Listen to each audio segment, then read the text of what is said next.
जमानत के लिए भी हमने कर दिया है कि लंबे समय तक किसी को जेल में नहीं रख सकते।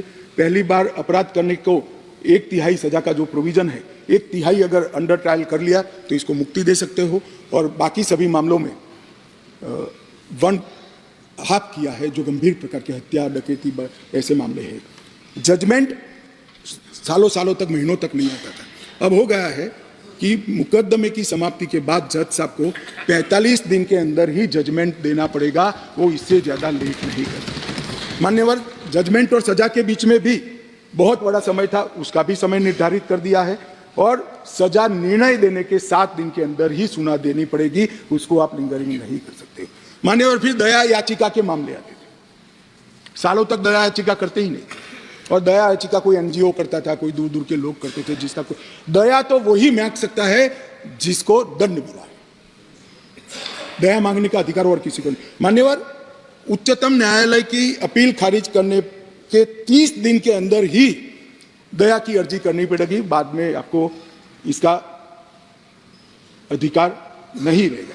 राज्यपाल, सरकार, सबके लिए यस और नो कहने का समय का प्रावधान भी इसमें हमने मान्यवर तय कर दिया है। महिलाओं की सुरक्षा के लिए भी इसमें ढेर सारे प्रावधान किए मान्यवर। ई-एफआईआर से अगर किसी को सबसे बड़ा राहत मिलने वाला है तो महिलाओं को मिल रहा है।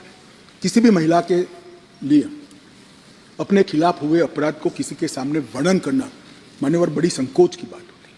आज ई-एफआईआर से हर कोई कर सकता है, मगर कोई भी महिला थाने पर एफआईआर करा सकती है, उसका संज्ञान भी लिया जाएगा, और 2 दिन के अंदर ही घर पर आकर इसका जवाब लेने की व्यवस्था महिला पुलिस के साथ इस कानून को करेगी। नए विधेयक के अंदर ई-एफआईआर का जो हमने जिक्र किया है, इससे ढेर सारे फायदे होने वाले हैं। समय पर ट्रायल और स्थगन दोनों को हमने मान्यवर बहुत तवज्जो देकर इसको कठोरता के साथ कम करने का प्रावधान किया है।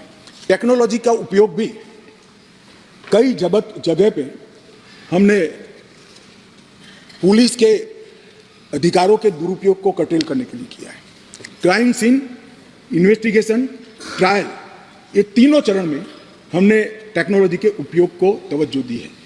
पुलिस जांच में पारदर्शिता और जवाबदेही इससे निश्चित रूप से सुनिश्चित तो होगी ही होगी, परंतु सबूतों की गुणवत्ता में भी सुधार होगा।